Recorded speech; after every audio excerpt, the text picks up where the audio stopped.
Bien-aimés dans le Seigneur, je vous salue au nom de notre Seigneur Jésus-Christ.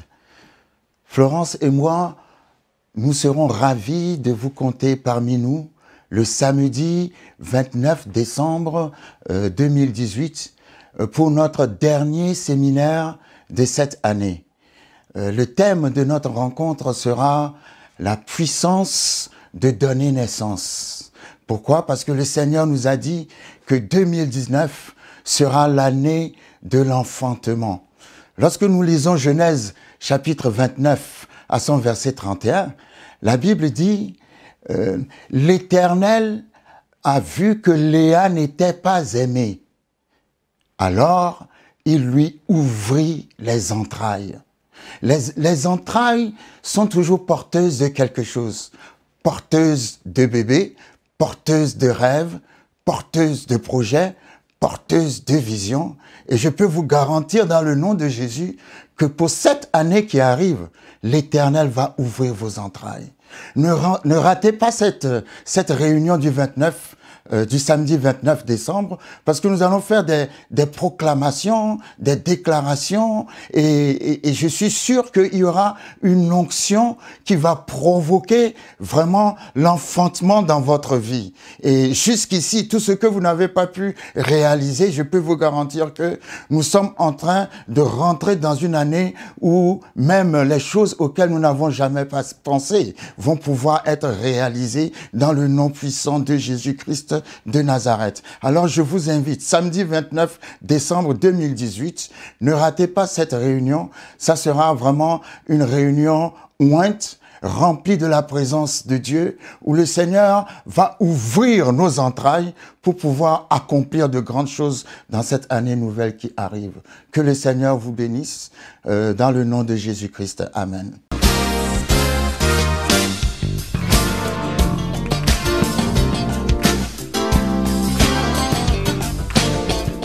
Bien-aimés dans le Seigneur, je vous salue au nom de notre Seigneur Jésus-Christ.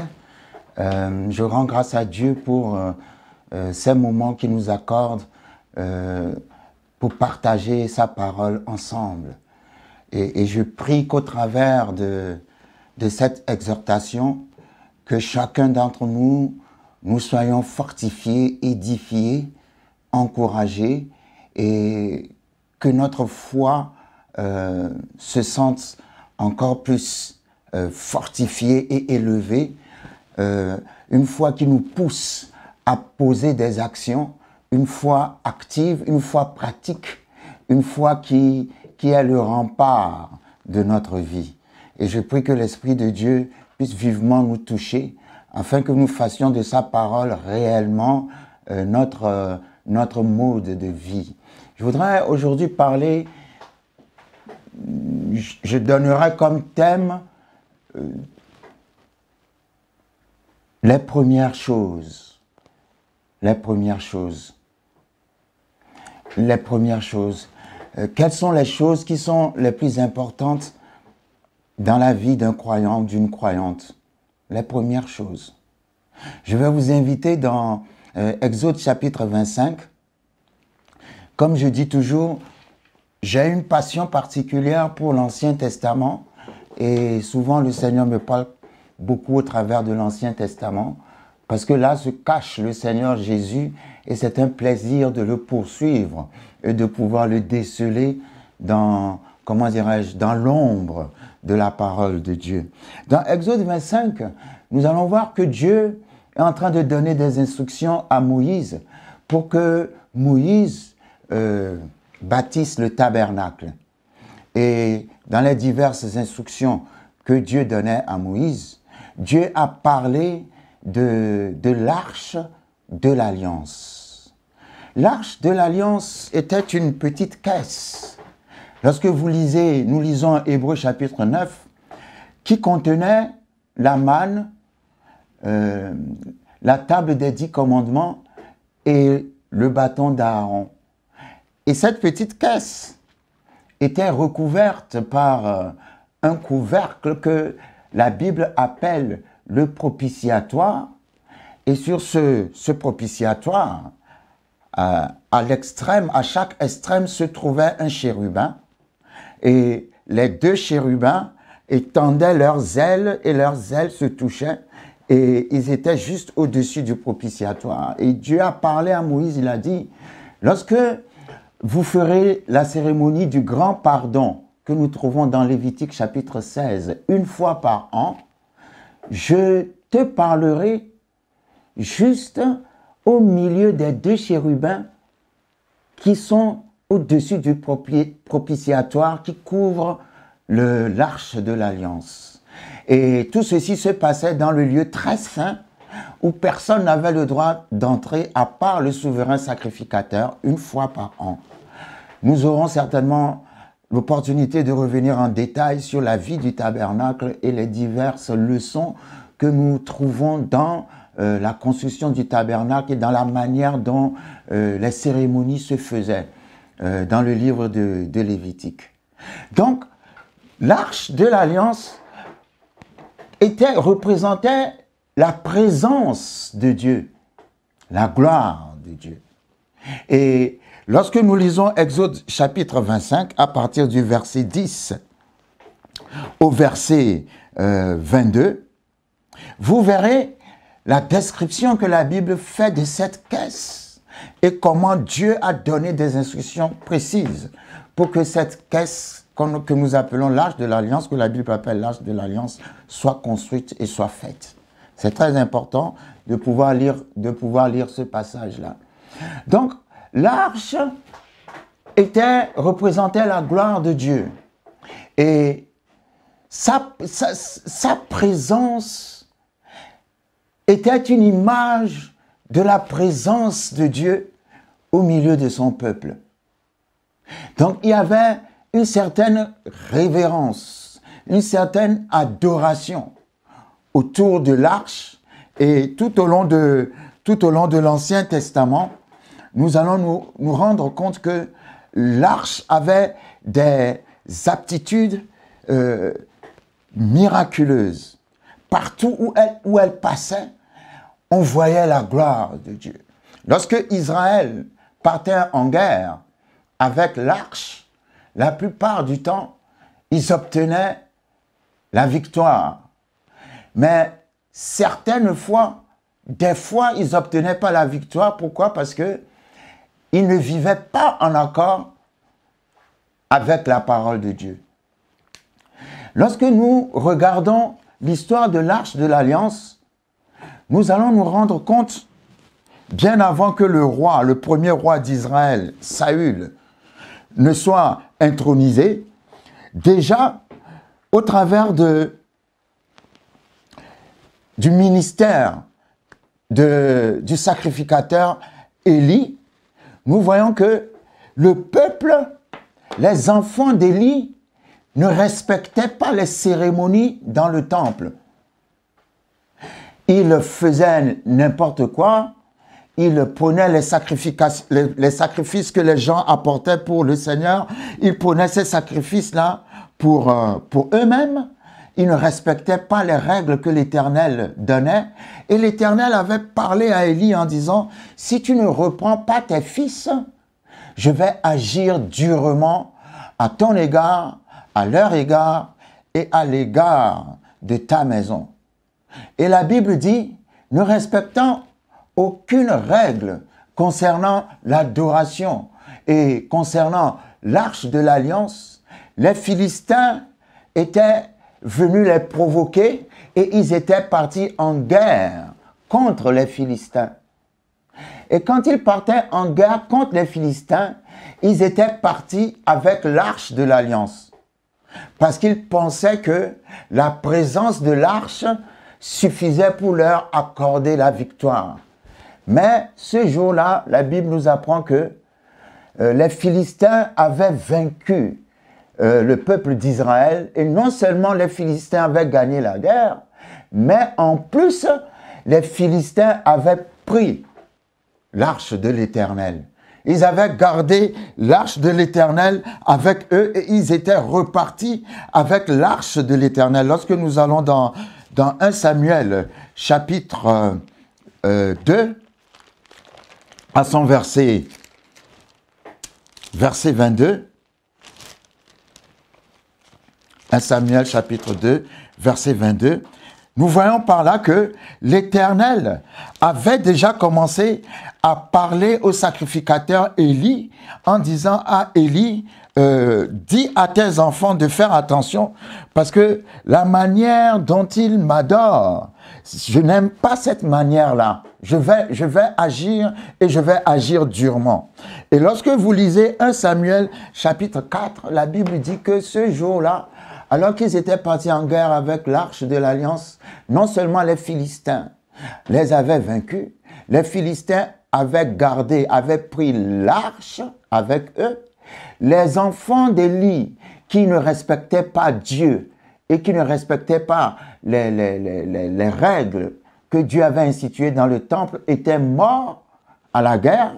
Et quelqu'un revenu de cette même guerre, et Élie était assis dans un fauteuil, et cette personne, dès que cette personne a annoncé la mort de ses fils et que l'arche de l'Alliance avait été prise par les Philistins, la Bible dit que Élie tomba à la renverse et Élie mourut sur le champ. Et en même temps, lorsque une des femmes des fils d'Élie apprit que son mari était mort à la guerre, elle était enceinte. Et la Bible dit que elle avait, comment dirais-je, eu des malaises en même temps. Elle a mis au monde un enfant et on a donné à cet enfant le nom de Ichabod. Kabod en hébreu signifie gloire. Et Ichabod signifie la gloire est partie. Pourquoi la gloire est partie? Parce que les ennemis d'Israël ont confisqué, ont pris en otage l'arche de l'Alliance, qui représentait la présence de Dieu, qui représentait la gloire de Dieu. Je peux dire que Dieu s'est laissé prendre. Parce que lorsque les Philistins ont ramené l'arche de l'Alliance dans leur temple, la Bible dit, lorsque nous lisons 1 Samuel chapitre 5, qu'ils ont déposé l'arche de l'Alliance devant leur Dieu, qui s'appelait Dagon. Et quand ils ont déposé l'arche de l'Alliance devant leur Dieu qui s'appelait Dagon, la Bible dit que le lendemain, on a retrouvé la statue de Dagon par terre, sa tête était coupée et s'était retrouvée à la porte du temple. Parce que la présence de Dieu avait détruit toute idolâtrie, toute idole qui était dans le temple. Et nous voyons là quelque chose de très puissant. C'est que la gloire de Dieu était représentée par une caisse. Une caisse qui, selon Hébreux chapitre 9, contenait la manne, contenait le bâton d'Aaron et contenait la table des 10 commandements. Mais la gloire de Dieu, toute la puissance de Dieu était dans cette caisse, au point que la statue s'est retrouvée complètement détruite, tout simplement par la présence de l'arche de l'Alliance qui était l'image de la gloire de Dieu. Je voudrais parler de l'intérêt pour nous de poursuivre la gloire de Dieu et de vivre dans la gloire de Dieu. En fait, aujourd'hui, nous n'avons plus besoin de la caisse qui s'appelle l'arche de l'Alliance parce que nous avons l'Esprit de Dieu, nous avons Dieu qui est une gloire, qui a une gloire au-dessus de toute gloire, Dieu en personne, Dieu qui est esprit, Dieu vivant, qui vit en nous. C'est beaucoup plus que l'arche de l'Alliance. Mais imaginez que cette caisse, juste devant une statue, a détruit, sa présence a détruit la statue qui s'appelait Dagon.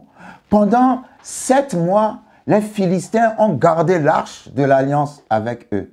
Et pendant les 7 mois, l'arche de l'Alliance a provoqué des maladies, a provoqué des malheurs dans le camp des Philistins, à un point tel que les Philistins ont décidé 7 mois après d'aller rendre l'arche de l'Alliance à Israël lorsque nous lisons 1 Samuel chapitre 6. Dans 1 Samuel chapitre 6, la Bible nous parle du retour de l'arche de l'Alliance en Israël. Alors, les Philistins avait ramené l'arche et il s'était dit en ramenant l'arche de l'alliance, ainsi les malheurs vont s'arrêter. Dieu va arrêter de nous frapper. Et quand ils ont amené l'arche de l'alliance en Israël, la Bible dit dans 1 Samuel chapitre 7, les gens de Kirjath-Jéarim vinrent et firent monter l'arche de l'Éternel et ils la conduisirent dans la maison d'Abinadab sur la colline et ils consacrèrent son fils Éléazar pour garder l'arche de l'Éternel. La Bible dit, il s'était passé bien du temps depuis le jour où l'arche était déposée à Kirjath-Jéarim. 20 années s'étaient écoulées. Alors toute la maison d'Israël poussa des cris de gémissement vers l'Éternel. Quand les Philistins ont ramené l'arche, on a déposé l'arche dans la maison d'un homme qui s'appelait Abinadab. Et l'arche de l'Éternel est restée dans la maison d'Abinadab pendant 20 ans. L'arche était restée là. Et ce qui est étonnant, c'est que lorsque Saül va monter sur le trône, va devenir roi, Saül ne va pas aller chercher l'arche de l'Éternel. Parce que Saül a régné pendant 40 ans. Et la Bible dit, avant le règne de Saül, que l'arche avait déjà fait 20 ans dans la maison d'Abinadab. Et ce qui me surprend dans cette histoire, c'est que l'arche de l'Éternel représentait la gloire de Dieu. Et pendant tout le règne de Saül, c'est comme si Saül a régné sans la présence de Dieu. C'est comme si Saül a régné sans la gloire de Dieu. Et cela n'est pas étonnant, parce que pendant tout son règne, Saül a été le roi le plus désobéissant. Il était l'image de la désobéissance elle-même. Et nous avons vu comment son royaume a fini. Dieu lui a retiré le trône. Et Dieu, en lui retirant le trône, va donner le trône à David. Nous lirons dans 1 Samuel chapitre 10 comment Saül est devenu roi et pendant tout son règne, l'arche était toujours dans la maison d'Abinadab.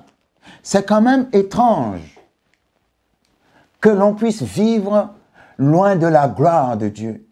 C'est quand même étrange qu'on puisse avoir une vie sans chercher, sans poursuivre la gloire de Dieu, sans désirer la gloire de Dieu. Et Saül va rester roi sur Israël jusqu'à ce que David va venir prendre le trône après la mort de Saül que nous trouvons dans 2 Samuel chapitre 2.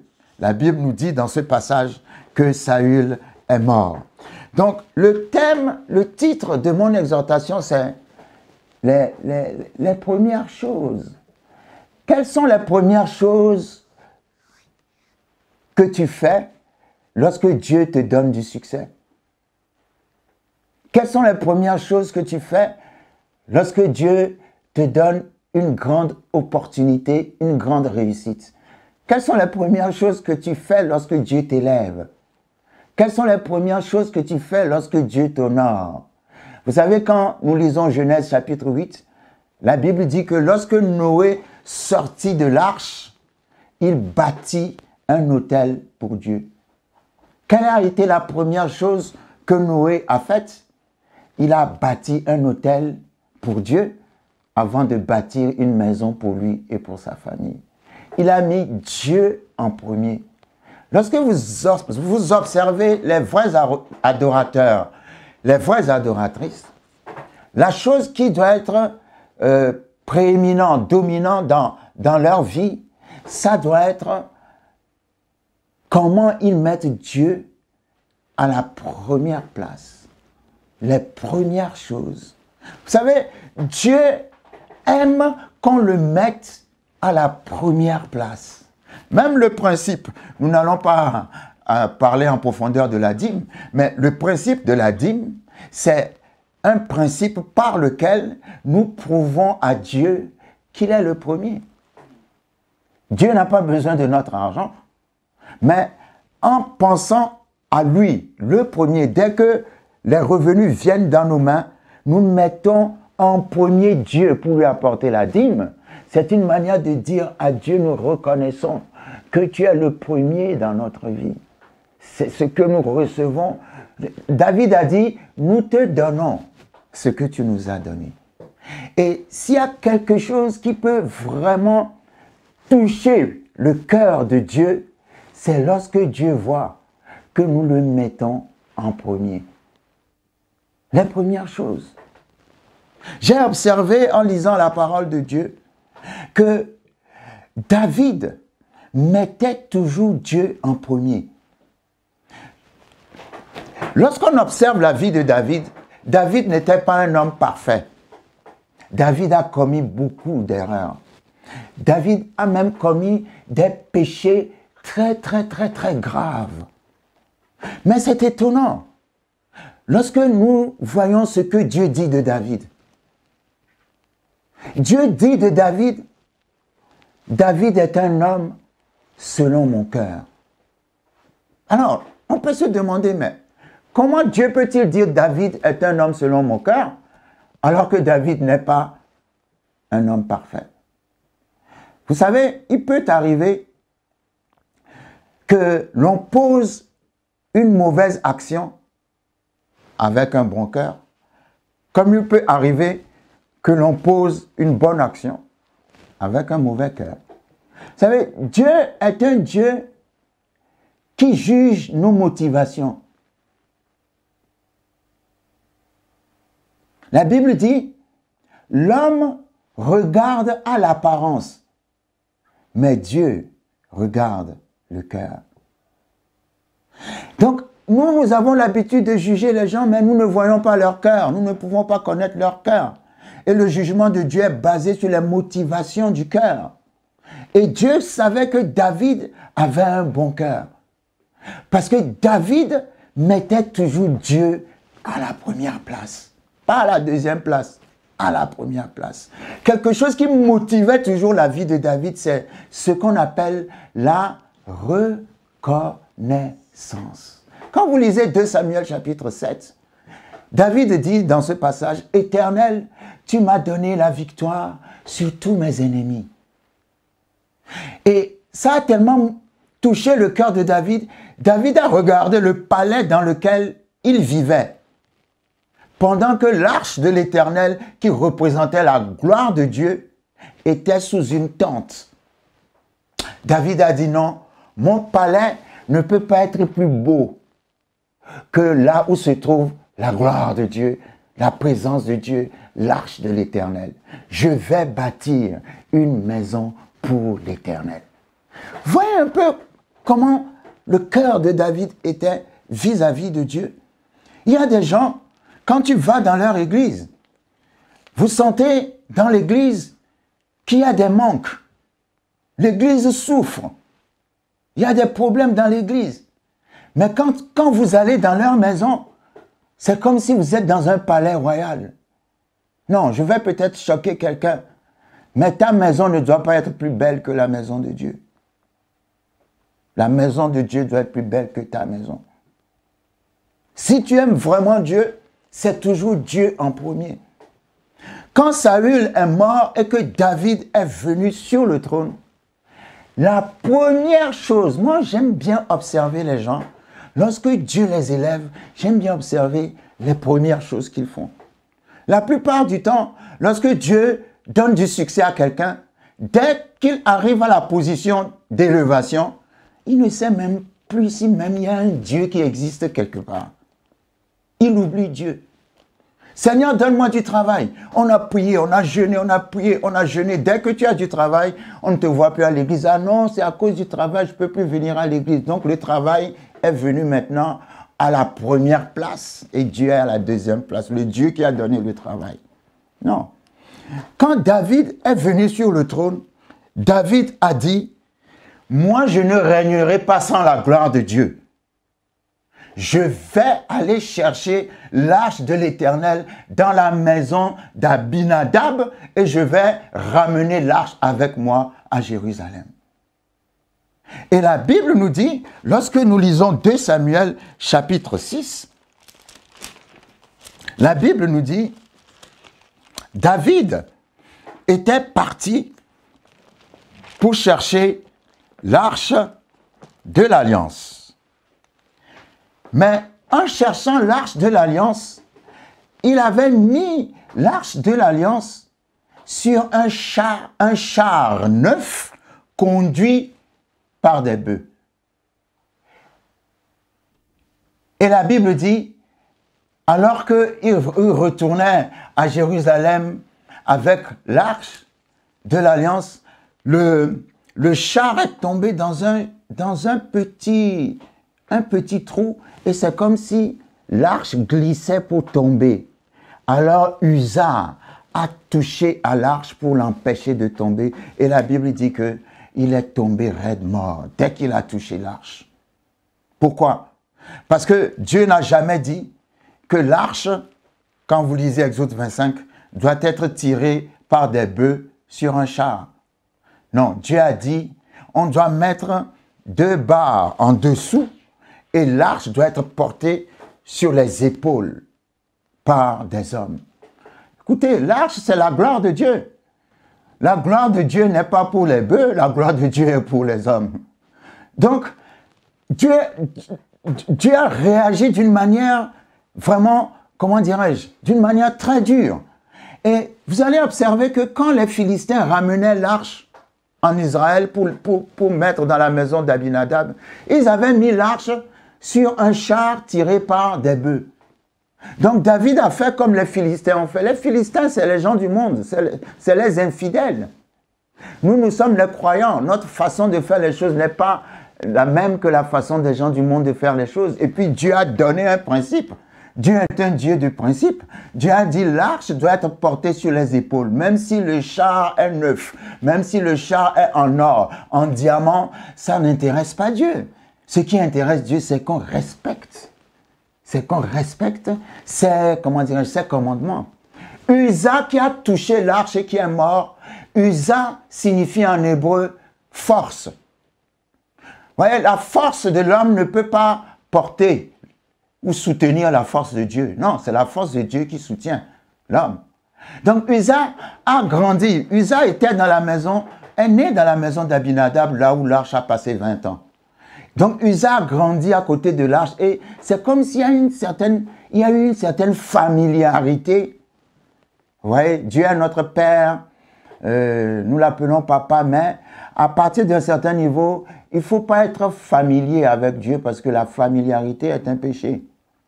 Peut-être qu'il s'est trouvé très familier avec la caisse et tout ça, et il voulait toucher, et puis Dieu l'a frappé.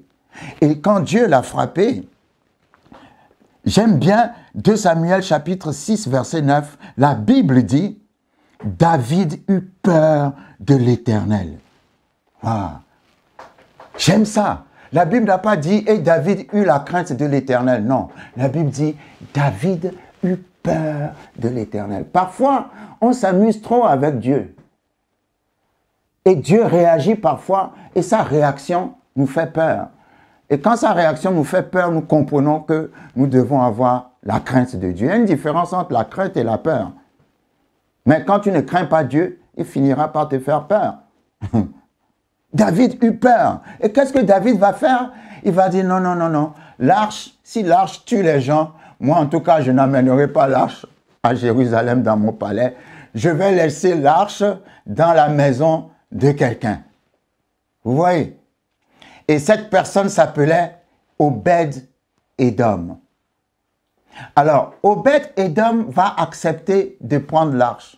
J'admire la foi d'Obed-Édom parce que Obed-Édom aurait pu dire « Moi, je ne veux pas de cette caisse dans ma maison parce qu'elle tue les gens. » Mais Obed-Édom a accepté de garder, de prendre la gloire de Dieu dans sa maison.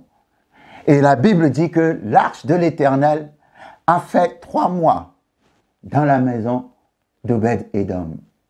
Et vous savez, David ne savait pas, ou David n'a pas été... Nous voyons par là l'importance de travailler sous un père. Parce que le père t'enseigne comment il faut faire les choses. Le père que Dieu a donné à David, c'était Saül. Et Saül cherchait la mort de David. Donc, il y avait des choses que David n'avait pas apprises. Finalement, David va s'attacher à Samuel et c'est Samuel qui va lui enseigner certaines choses. Mais quand on voit dans la vie de David, on comprend que David n'a pas été toujours bien formé parce qu'il y avait des lacunes. Il devait savoir qu'on ne met pas l'arche sur un char. Mais il n'a pas eu réellement un père spirituel. C'est très important, quand on est dans le ministère, d'avoir un père ou une mère spirituelle qui nous apprend les choses du ministère. Autrement, David aurait pu éviter cette erreur-là. Mais David va partir à Jérusalem et la Bible dit que quand l'arche était dans la maison de Obed-Édom, l'Éternel avait béni Obed-Édom. Et David a appris que l'Éternel a béni la maison d'Obed-Édom. Et David a dit non, non, non, non, non, non. Moi, je ne vais pas laisser la bénédiction à Obed-Édom. Je m'en vais, je vais retourner pour aller chercher mon arche, la gloire de Dieu, et je vais la ramener en Israël. Entre-temps, il a été enseigné que l'arche doit être portée sur les épaules. Et en plus de l'enseignement, il a eu la révélation de la danse et de la musique. Parce que quand il va ramener l'arche à Jérusalem, la Bible dit, il va commencer à danser devant l'arche. Lui qui était le roi. Les gens doivent le trouver, le voyaient. Même sa femme qui s'appelait Michal lui a dit, n'as-tu pas honte, toi qui es roi, de danser comme n'importe qui devant l'arche de l'Éternel? Et David va lui dire, ce n'est pas devant les hommes que je danse, c'est devant Dieu que je danse. Et la Bible dit, et Michal n'a jamais eu d'enfant. Vous voyez, c'est très très dangereux de se moquer de l'adoration des autres. C'est très dangereux de se moquer parce que vous ne savez pas quelle relation cette personne a avec Dieu. Il y a des gens, nous pensons qu'ils seront en enfer, mais c'est eux qui nous ouvriront la porte du ciel. Parce que vous ne connaissez pas le cœur des gens. On juge les gens, on les met à l'écart, on se croit au-dessus des autres, et ainsi de suite. La Bible dit, considérez-vous toujours comme en dessous, pas au-dessus, mais en dessous des autres. Parce qu'il y aura beaucoup de surprises au ciel. Beaucoup de gens que nous croyons qui iront en enfer seront bien assis au ciel pour nous accueillir. Pourquoi? Parce que nous ne connaissons pas leur adoration avec Dieu. Michal s'est moqué de l'adoration de David. La Bible dit, elle n'a jamais eu d'enfant. Donc, David va ramener la gloire de Dieu, va ramener l'arche de l'Éternel à Jérusalem. Et en fait, nous n'avons jamais cherché à savoir comment l'arche a béni la maison d'Obed-Édom. Parce que la maison d'Obed-Édom a reçu l'arche juste 3 mois. Mais les bénédictions étaient tellement grandes et visibles que tout le monde disait, est parti dire à David, en tout cas, Obed-Édom est béni. Mais quand nous lisons 1 Chronique chapitre 26 à son verset 4, c'est là où nous voyons comment la maison d'Obed-Édom a été bénie. 1 Chronique 26, verset 4. La Bible dit, quand nous lisons ce passage-là, la Bible dit, voici les fils d'Obed-Édom.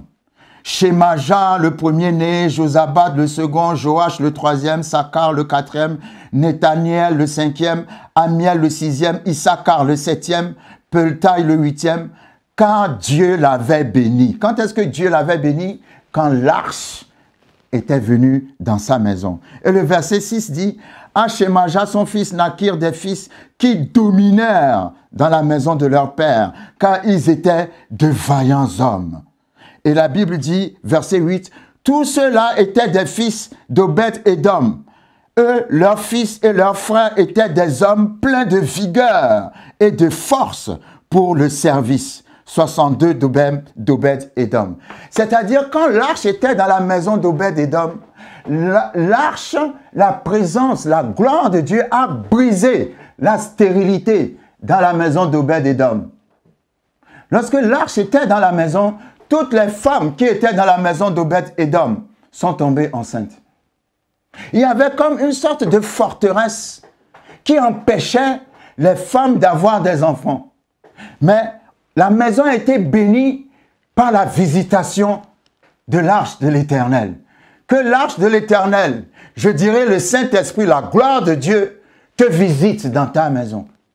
Lorsque l'arche était là, toutes les femmes étaient tombées enceintes. Et la Bible dit, ils ont mis au monde des enfants, des hommes pleins de vigueur et de force. La version anglaise dit, ils ont mis au monde des hommes et des femmes avec une grande capacité. C'est-à-dire que les enfants qui sont nés dans la maison d'Obed-Édom à cause de l'arche de l'Alliance, ces enfants-là étaient des enfants qui avaient une force surnaturelle. Ils avaient de grandes capacités. Ils avaient le pouvoir de domination. Ils dominaient dans la maison de leur père. Ils avaient une réussite particulière à cause de la visitation de l'arche dans la maison d'Obed-Édom. Je prie dans le nom de Jésus que la bénédiction d'Obed-Édom se retrouve aussi dans ta maison. Et que le Dieu qui nous a dit que cette année, c'est l'année de l'enfantement, que ce Dieu-là ouvre vos entrailles et manifeste sa grande bonté dans votre maison. Et cela se fera dans le nom de Jésus parce que le Dieu d'Obed-Édom qui donne naissance à des enfants de grande capacité, de capacité surnaturelle, est le même hier, aujourd'hui et éternellement. Venons encore à David puisque je parlais des premières choses dans la vie. Vous savez, quand David allait mourir, il y avait un de ses enfants qui s'appelait Adonijah. Lorsque David était encore sur son lit de mort, David n'était pas encore mort, mais il était sur son lit de mort, Adonijah est parti se proclamer roi en succession de son père. Alors, Bathsheba, la maman de Salomon, vous lirez 1 Roi chapitre 3, 1 Roi chapitre 2, Bathsheba est partie dire à David, mais tu m'as promis que c'est mon fils qui va te remplacer et voilà, tu n'es même pas encore mort. Un de tes fils s'est déjà proclamé roi à ta place. Donc David va intervenir et David va dire que non, finalement, que son fils qui va le remplacer, ça sera Salomon. Il y a quelque chose de particulier que j'aime chez Salomon. J'aime trop Salomon. C'est que Salomon était quelqu'un qui n'avait pas de convoitise dans son cœur. Salomon ne désirait pas être roi. J'imagine Salomon, c'est comme si c'est quelqu'un qui s'occupait d'autre chose dans sa vie et on est venu lui dire, pardon, s'il te plaît, ton père a dit que c'est toi qui dois le remplacer, viens, nous voulons que toi tu deviennes roi parce que c'est ce que David a dit. Et Salomon a dit, bon, ok, si c'est ce que mon père a dit, ben, je vais obéir à mon père. Pourquoi je dis cela? Parce que j'ai remarqué que dans la vie, Dieu donne les plus belles choses à ceux et à celles qui ne les ont pas convoitées, qui ne les ont pas désirées avec envie. Mais lorsque tu commences à convoiter, à désirer avec envie quelque chose, Dieu ne te permettra jamais d'avoir cette chose. Salomon n'a pas convoité le trône de son père. Et quand Salomon est arrivé sur le trône, d'ailleurs, avant de mourir, David va lui donner un conseil que j'aime beaucoup. Dieu nous permettra un jour de revenir sur le conseil que David va donner à son fils Salomon avant de mourir. 1 Roi chapitre 2 à son verset 2. David dit à Salomon, « Je m'en vais par le chemin de toute la terre. Fortifie-toi et sois un homme. » Wow. Qu'est-ce que David voulait dire par là? David dit à Salomon, « Fortifie-toi et sois un homme. » Pour David, « Sois un homme », ça veut dire « Mets Dieu à la première place. » Ah, come on. Sois un homme, ça veut dire que Dieu soit le premier dans ta vie. Et la Bible dit que quand Salomon est arrivé sur le trône, vous savez ce que Salomon a fait? Salomon est parti à Gabaon, là où se trouvait le temple, et la Bible dit, parti à Gabaon, il a fait des sacrifices à Dieu. C'est-à-dire, la première personne à qui Salomon a pensé quand il est devenu roi, c'est à Dieu. Il est parti dire à Dieu, merci, je t'ai fait des holocaustes parce que je reconnais que c'est grâce à toi que j'ai pu accéder au trône. Et la Bible dit que Salomon a offert 1000 holocaustes à Dieu. Et la même nuit où il a offert 1000 holocaustes à Dieu, Dieu lui a apparu et Dieu lui a demandé, « Que veux-tu que je te fasse ?» Il faut lire 1 Roi chapitre 3.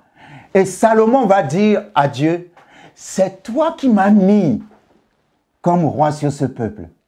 Donne-moi ton esprit afin que je puisse avoir la sagesse de diriger ce peuple. » Amen. Et la Bible dit, la demande de Salomon a tellement plu à Dieu. Verset 9, 1 Roi chapitre 3, verset 9. Accorde donc à ton serviteur un cœur intelligent pour juger ton peuple, pour discerner le bien du mal, car qui pourra juger ton peuple, ce peuple si nombreux? La Bible dit, 1 Roi 3, verset 10, cette demande de Salomon plut au Seigneur. Et Dieu lui dit, puisque c'est là ce que tu demandes, puisque tu ne demandes pour toi ni une longue vie, ni les richesses, ni la mort de tes ennemis, et que tu demandes de l'intelligence pour exercer la justice, voici, j'agirai selon ta parole. Je te donnerai un cœur sage et intelligent, de telle sorte qu'il n'y aura eu personne avant toi et qu'on ne verra jamais personne de semblable à toi. Je te donnerai en outre ce que tu n'as pas demandé, des richesses et de la gloire, de telle sorte qu'il n'y aura pendant toute ta vie aucun roi qui soit ton pareil. Ah, ça c'est formidable. Dieu dit, puisque tu n'as pas demandé des richesses, tu n'as pas demandé une longue vie, ni la mort de tes ennemis, non seulement je vais te donner la sagesse que tu me demandes, mais je vais y rajouter les richesses et la gloire, de telle sorte que de toute l'histoire de l'humanité, on ne verra jamais un roi qui soit pareil à toi. Depuis Salomon jusqu'à maintenant, il n'y a jamais eu quelqu'un qui a été plus riche que Salomon. Et il n'y en aura jamais. Même si on met tous les milliardaires du monde ensemble, ils ne pourront jamais équivaloir la richesse que Dieu a donnée à Salomon. Alors ça m'a fait un petit tic. Parce que Dieu lui a dit, puisque tu n'as pas demandé des richesses, ne demande pas des richesses à Dieu. Puisque tu n'as pas demandé une longue vie, ne demande pas une longue vie à Dieu. Puisque tu n'as pas demandé la mort de tes ennemis, ne demande pas la mort de tes ennemis, mais demande simplement la sagesse de Dieu.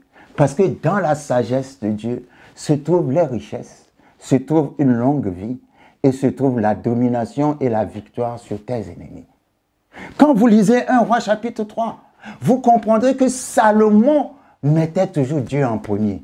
Et j'aime bien le verset 3, 1 Roi 3, verset 3, la Bible dit, « Et Salomon aimait l'Éternel. » La Bible n'a pas dit, « Et Salomon aimait le pouvoir.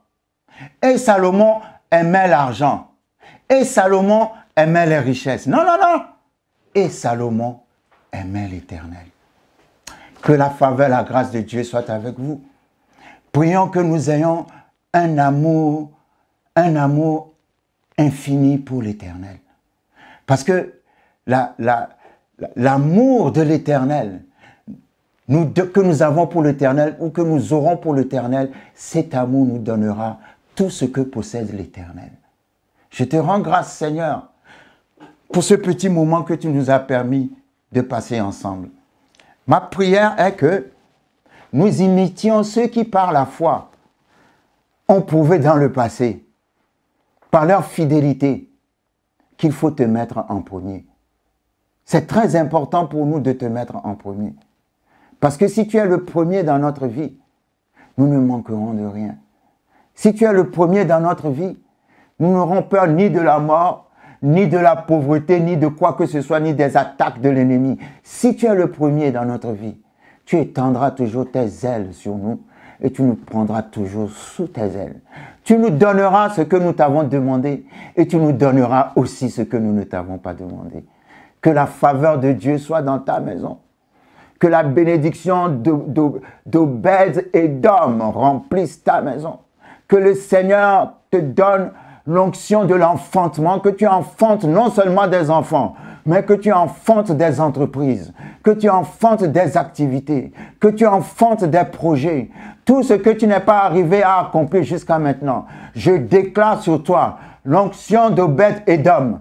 Ta maison va être remplie de bénédictions et tout le monde dira quelque chose se passe dans la vie de cette famille. Il en sera ainsi dans le nom puissant de Jésus-Christ de Nazareth. Amen.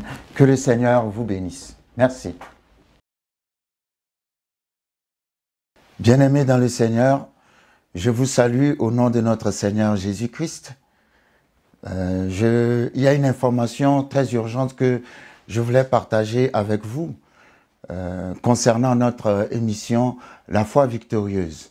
Effectivement, ça va faire bientôt 10 ans que nous sommes ensemble et que vous nous donnez cette opportunité d'entrer dans vos maisons pour partager l'évangile de notre Seigneur Jésus-Christ avec vous.